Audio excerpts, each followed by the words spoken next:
You've heard of the Bhagavad Gita, right? It's one of the most famous spiritual books on the planet, a guide to life, to action, to everything. But what if I told you that it's probably not for you? That's the provocative take from physicist and author T. Padmanabhan. He argues it's so complex, so contradictory, and so challenging that almost everyone in the modern world gets it completely wrong. So yeah, let's dive into this very unconventional take on an ancient classic. So here's our game plan. First, we're going to tackle why the Gita is just so difficult to get a handle on. Then we'll get into who it's actually for and who it's not for. After that, we'll explore the two very different paths it lays out to solve our biggest problems. And we're going to wrap it all up with the one single verse that Padmanabhan says is the most important and most surprising command in the entire book.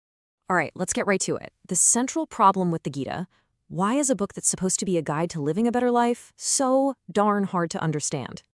Well, think about other spiritual traditions like Zen or the Upanishads. They tend to just, give it to you straight. They're direct, they're logical. But the Gita? It's a whole different beast. It's spontaneous, it's complex, and it weaves together this super abstract yoga philosophy with the idea of a personal God you can actually pray to. And that combo, according to Padmanabhan, is a real headache for the way we think today. And this quote just nails the problem, doesn't it? Padmanabhan points out that we've turned Eastern philosophy into a commodity. We want yoga for detoxing, meditation for better skin, or Gita for corporate governance. But the Gita's messy, challenging blend of deep meditation and total surrender, it just doesn't fit into those nice, clean, marketable boxes. It's a lot thornier and a lot less cool than we want it to be.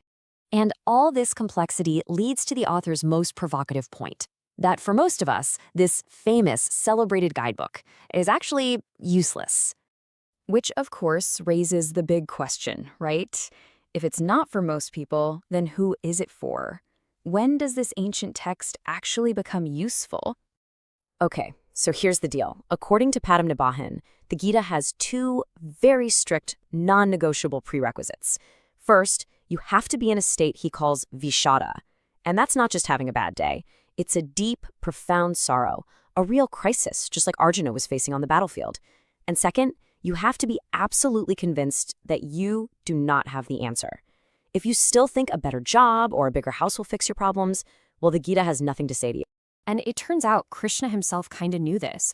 He actually acknowledges that people come to him for all sorts of reasons. This verse here lays out 4 distinct categories of people who seek him out. So here they are. You've got the distressed person. Think of someone with a horrible toothache who just wants the pain to stop. You've got the seeker of wealth. Pretty self-explanatory. You've got the man of knowledge, who's a whole other topic. And then you have the curious one. And Padmanabhan is especially critical of this person, who treats spirituality like trying a new flavor of ice cream. It's just an intellectual hobby, a way to sound cultured, but without any real skin in the game. Okay, but let's say you do meet those conditions. Let's say you were truly suffering, and you know you don't have the answers. Well, the Gita then offers 2 totally different paths forward. Let's look at the first one, karma yoga, the path of mindful action. The Gita defines karma yoga as dexterity in action. So what does that even mean? Padmanabhan argues it's essentially the same thing we now call mindfulness. It's about putting your entire being, your whole mind, on the task right in front of you.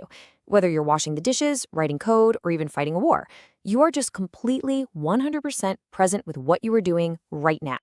This little Zen story just captures the idea perfectly. See, if you're washing the dishes with the goal of getting them clean, your mind is already in the future, focused on the outcome.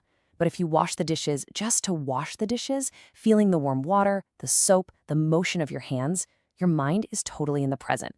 That is mindful action. The Gita has this incredible punchy way of saying it: fight without fever. Act with everything you've got with total commitment and intensity, but without that anxious, feverish attachment to what happens next. You see, you can control your actions, but you can't control the results. So just focus on the action. So where does all this lead? What's the end game here? It's a state of what's called non-duality, beautifully described in this verse. He who perceives me everywhere and perceives all things in me. When you get to that place, where you see the divine in everything and everything in the divine, the whole idea of separation and conflict just dissolves. Your problems simply stop being problems. Now, that path of mindfulness, it's a frontal assault on the chaos of the mind. And for a lot of people, that's just too hard. So the Gita offers a second, completely different solution. the path of bhakti yoga, or total surrender. This second path is for anyone who's tried to control their own mind and realized it's an incredibly difficult, maybe even impossible task.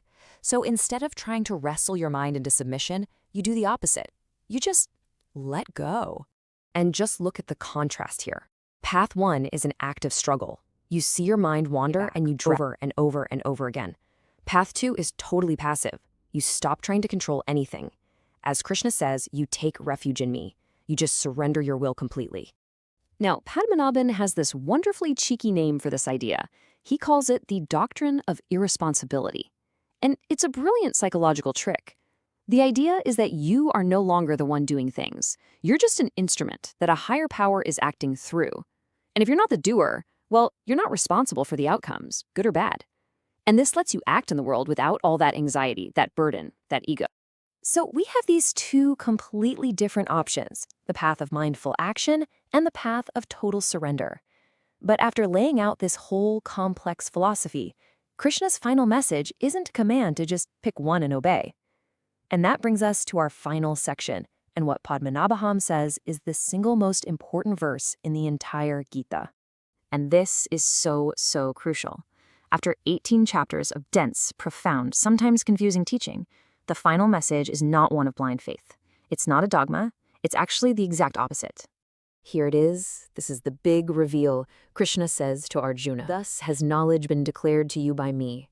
Reflect on it fully and act as you like." Let that sink in for a second. He doesn't say, "Obey me," or "Now you must do this." He says, "I've laid out the arguments. Now you think about it for yourself, and you are completely free to accept it, reject it, or take whatever makes sense to you." It is an invitation to think, not a demand for submission. And that's exactly where Padmanabhan leaves us, with the same freedom that Krishna gave to Arjuna. The Gita, in this view, isn't a rule book. It's a profound, complex, and often contradictory framework for dealing with suffering. But in the end, the choice is yours. So, does it make sense? Reflect on it fully and do it.